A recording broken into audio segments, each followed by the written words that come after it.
This is how Douyin girls make their eyes appear bigger with makeup. First, she wore a contact lens that is in bigger size than the natural pupils. This already makes the eye look bigger, but they look unnatural because the eyelids are small. She applied a light eyeshadow on her upper and lower eyelid using the same brush. She put an eyelid tape higher than her double eyelids. You can see the subtle difference between her eyes without tape and with tape. She then extended her upper lash line downward, following the natural line of her eyes without making a wing, made it into V-shape and turned into a triangle.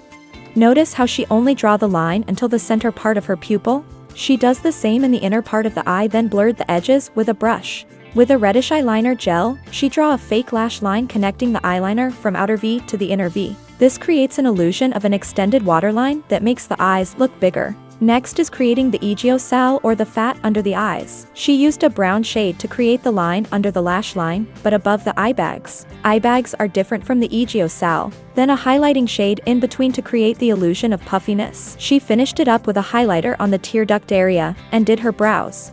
Putting both upper and lower false eyelashes also helps to create the illusion of bigger eyes. And this is the final result.